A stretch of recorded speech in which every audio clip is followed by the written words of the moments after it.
This is Shivani Singh from examination. हम discuss करेंगे यहाँ पे सीटेट जुलाई 2024। जैसे कि आप सब जानते हैं कि हम यहाँ पर जो है इसकी प्रिपेयर कर रहे हैं, ओके, सीटेट की। सो गाइज, हम यहाँ पे जो है मैंने आपको बताया हुआ है कि हम continuity previous year question paper भी लगा रहे हैं सभी सब्जेक्ट्स के, और यहाँ पे जो है हम प्रैक्टिस भी कर रहे हैं उन सभी सब्जेक्ट्स की, एंड थ्योरी क्लासेस भी कर रहे हैं सभी सब्जेक्ट्स की। सो अब बात आती है कि अब हमने यहाँ पे स्टार्ट कर दी है ईवीएस की भी प्रैक्टिस, ओके। सो ये ईवीएस प्रैक्टिस सेट फर्स्ट है, सो देखना मत भूलिएगा। और हाँ, ईवीएस की जो है प्रीवियस ईयर क्वेश्चन पेपर अलग करा रही हूँ, प्लेलिस्ट बनी हुई है। ईवीएस की कंसेप्ट क्लासेस अलग है, प्लेलिस्ट बनी हुई है। ईवीएस की प्रैक्टिस सेट क्लासेस अलग होगी, प्लेलिस्ट बन जाएगी, ओके। सो गाइस, स्टार्ट करते हैं। और हाँ, कंटिन्यू रखेंगे, बिल्कुल ये नहीं कि हाँ भाई 1-2 दिन पढ़ाया और फिर नहीं, बिल्कुल कंटिन्यू रखने वाले हैं। सो चलिए फिर देखते हैं, फर्स्ट क्वेश्चन से स्टार्ट करते हैं।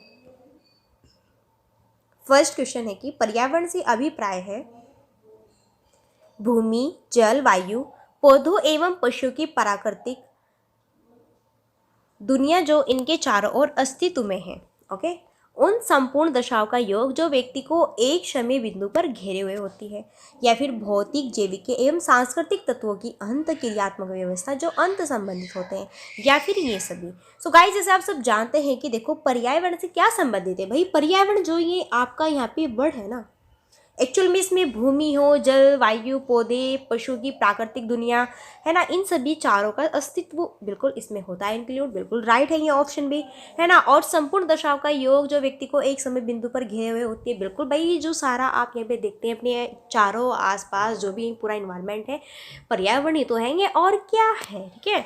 अच्छा, भौतिक, जैविक एवं सांस्कृतिक तत्वों की अंत क्रियात्मक व्यवस्था जो अंत संबंधित होती है, यानी कि यहाँ पे ऑल ऑफ दिस, ठीक है, यानी कि यहाँ पे सारे ऑप्शंस बिल्कुल करेक्ट है भाई। ये सारे ही हमारे क्या है, एक पर्यावरण के अंतर्गत आते हैं, ओके।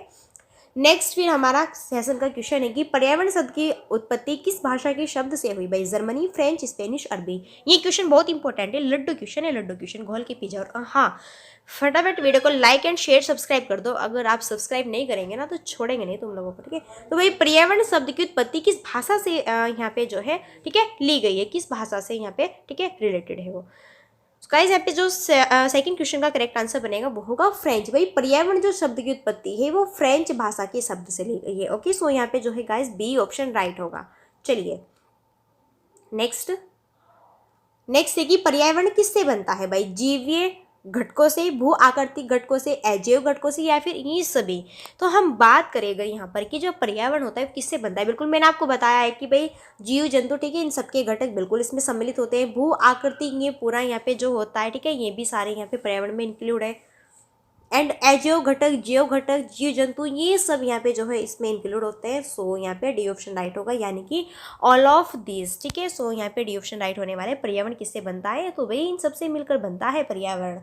नेक्स्ट है, पर्यावरण एक अविभाज्य समष्टि है जिसकी रचना होती है भाई भौतिक तंत्र से, जैविक तंत्र से, भौतिक एवं जैविक तंत्र से, भौतिक, जैविक एवं सांस्कृतिक तत्वों वाले पारस्परिक क्रियाशील तंत्रों से। सो गाइज, यहाँ पे पर्यावरण एक अविभाज्य समष्टि है और जिसकी रचना होती है भाई कैसे होती है, क्या भौतिक तंत्र से होती है, या जैविक तंत्र से होती है, या भौतिक एवं जैविक तंत्र से होती है। सो देखो, ये पॉइंट्स तो आपके यहाँ पे अलग अलग दिए हुए हैं, तो भाई डी ऑप्शन को देखो ना, इसमें भौतिक भी है, जैविक भी है, सांस्कृतिक तत्व भी है, और इन सभी का पारस्परिक क्रियाशील तंत्रों से यहाँ पे, यानी कि पर्यावरण एक अविभाज्य समष्टि है। सो यहाँ पे इसका राइट आंसर होगा डी ऑप्शन, ओके।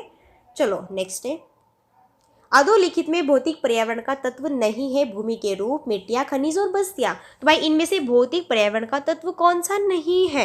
सो अगर हम देखें 5 का जो राइट आंसर होगा, देखो भाई भूमि के रूप ये भी है, मिट्टियाँ ये भी है, और खनिज, ये सारे हमारे भौतिक पर्यावरण के यहाँ पे, ठीक है, क्या है भाई, एलिमेंट से तत्व है। लेकिन जो बस्तियाँ है, ठीक है, ये मानव पर्यावरण का तत्व है, मानव निर्मित पर्यावरण का तत्व है, न कि भौतिक पर्यावरण का तत्व। सो भौतिक पर्यावरण का तत्व यहाँ पे जो आपको जो है नेचुरली मिलता है, जैसे कि खनिज है, मिट्टी है, नेचुरली है भाई, आपने थोड़ा ही ना बनाई हुई, नेचुरल है। भूमि के प्रकार भाई, जो धरती है नेचुरल है, कोई आपने थोड़ा ही ना इसको जन्म दिया है यहाँ पे भूमि को, ओके। लेकिन हाँ, जो बस्तियाँ है वो हम अपने जो मानव जो हम है, ठीक है, मानव जो है, ठीक है, इन्होंने बनाए हैं भाई, ये जो बस्तियाँ है, ओके। बस्तियाँ किसने बनाई है भाई, मानव ने। सो यहाँ पे इसलिए ये नहीं होगा। अच्छा, मानव गतिविधियों से परिवर्तित पर्यावरण क्या है भाई, तो नैसर्गिक पर्यावरण है, या फिर एंथ्रोपोजेनिक पर्यावरण है, या फिर शहरी पर्यावरण है, या फिर आधुनिक पर्यावरण है। सो यहाँ पे मानव गतिविधियों से परिवर्तित पर्यावरण क्या कहलाता है भाई? सो 6 क्वेश्चन का जो राइट आंसर बनेगा वो होगा यहाँ पे एंथ्रोपोजेनिक पर्यावरण। Okay, B option. सो भाई यहाँ पे मानव गतिविधियों से परिवर्तित पर्यावरण क्या कहलाता है?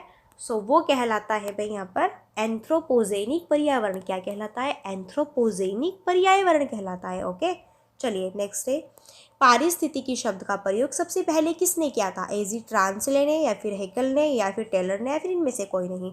ये क्वेश्चन बहुत इंपॉर्टेंट है, इस तरह के क्वेश्चन भी आपके बनते हैं।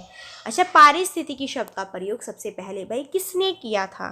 सो 7 का जो यहाँ पे राइट आंसर होगा वो किया था हेकल ने, अर्नेस्ट हेकल ने। अर्नेस्ट जो हेकल है इन्होंने पारिस्थितिकी शब्द का सबसे पहले प्रयोग किया था। लेकिन अगर बात करेंगे यहाँ पे हम कि पारिस्थितिकी तंत्र की, तो इसका प्रयोग किया था एजी ट्रांसले ने। किसने भाई? एजी ट्रांसले ने।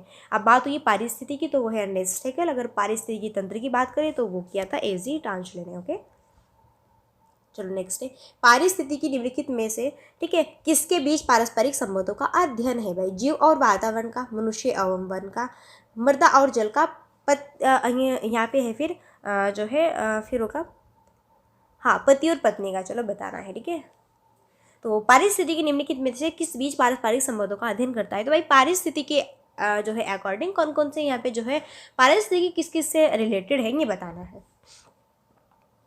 सो देखिए, जीव और वातावरण, ठीक है भाई, मनुष्य और वन नहीं, मृदा और जल नहीं, नहीं नहीं, ठीक है। सो राइट होगा, जो पारिस्थितिकी होता है वो किस किस के बीच में पारस्परिक संबंध का अध्ययन है।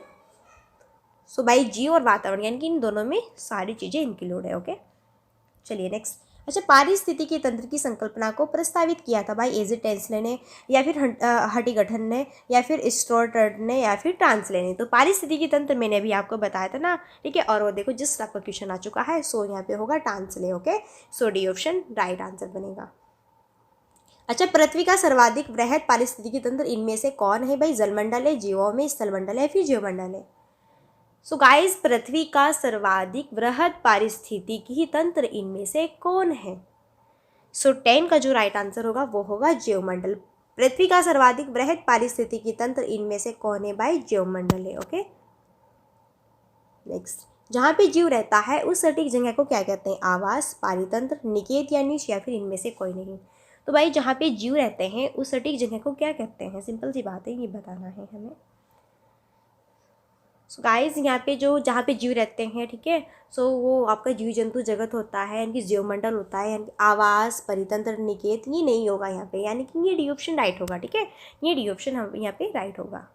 अच्छा, सबसे अधिक स्थिर पारिस्थितिकी तंत्र कौन सा है? सागरीय महासागर है, या फिर वन है? देखो ये क्वेश्चन आपका UPPCS 2018 में पूछा गया है, या पर्वतीय है, या फिर मरुस्थलीय है। तो भाई सबसे अधिक स्थिर पारिस्थितिकी तंत्र कौन सा है? जो सबसे अधिक स्थिर है वो बताना है, ठीक है। तो भाई स्थिर तो जो कि अपनी ही जगह पे रहता है वो सागर महासागर, ठीक है, ये है। ओके, सो यहाँ पे ये ऑप्शन राइट होगा। सबसे अधिक स्थिर जो पारिस्थितिकी तंत्र है वो सागरीय या फिर महासागर होगा। ओके, चलो नेक्स्ट, पादप और जंतु फैलाव वितरण को प्रभावित करने वाले भू आकृति कारक घटक है केवल ढाल, कोण और उभार उच्चावच। ढाल आकृति और आपेक्षिक आभार, ढाल कोण, ढाल आकृति और उभार, ढाल कोण, ढाल आकृति और आपेक्षिक उभार। सो यहाँ पे पादप और जंतु फैलाव वितरण को प्रभावित करने वाले भू आकृति कारक घटक कौन कौन से हैं? 13 का जो राइट आंसर बनेगा वो होगा डी ऑप्शन, यानी कि ढाल कोण, ढाल आकृति और आपेक्षिक उभार, ठीक है। सो यहाँ पे डी ऑप्शन राइट आंसर होगा। अच्छा, इनमें से जो है कौन कृत्रिम पारिस्थितिकी तंत्र है भाई? कृत्रिम यानी कि जो मानव खुद से बनाता है, मानव निर्मित है। भाई धान का खेत है, वन है, घास का मैदान, झील, ये भी आपका UPP से 2016 में क्वेश्चन आया हुआ है। और भाई इस तरह के क्वेश्चन आपके ये हर एग्जाम में आप पूछे जाते हैं, ठीक है। कहीं पे भी इसका पोर्शन है तो यही क्वेश्चन इस तरह से यहाँ पे घुमा फिरा के और ऐसे ही, ठीक है, इधर उधर से पूछ ले जाते हैं हर एक एग्जाम में। सो इनमें से जो है कौन कृत्रिम पारिस्थितिकी तंत्र है? तो अगर बात करें भाई यहाँ पे हम वन की, तो वही ये भी जो है यहाँ पे कह देते हैं हम इसको नेचुरल है। घास का मैदान ये भी भाई नेचुरल होता है, झील नेचुरल है। लेकिन धान का खेत ये कृत्रिम परिस्थिति तंत्र है, इसको मानव खुद यहाँ पे धान का खेत भाई धान का खेत लगाता है, हमारा मन है गेहूं का लगा लिए, हमारा मन है मक्का, ऐसे हर चीज़ का, ठीक है। तो वो क्या है भाई, मानव निर्मित है। अच्छा, घटती उत्पादनशीलता के क्रम में पारिस्थितिकी तंत्र में इनमें से कौन सा क्रम सही है? सागर, झील, घास मैदान, मैंग्रोव, मैंग्रोव, सागर, घास मैदान, झील, मैंग्रोव, घास मैदान, झील, सागर, सागर, मैंग्रोव, झील या फिर घास मैदान। सो गाइस, घटती उत्पादनशीलता के क्रम में पारिस्थितिकी तंत्र में इनमें से कौन सा क्रम सही है? घटती उत्पादनशीलता के क्रम में बताना है। सो यहाँ पे मैंग्रोव, घास मैदान, झील और सागर, ये जो है घटती उत्पादनशीलता के क्रम में पारिस्थितिकी तंत्र है, ठीक है, ये इसका कर्म है। सो यहाँ पे सी ऑप्शन राइट होगा। Okay, C option is the best यहाँ पे होगा।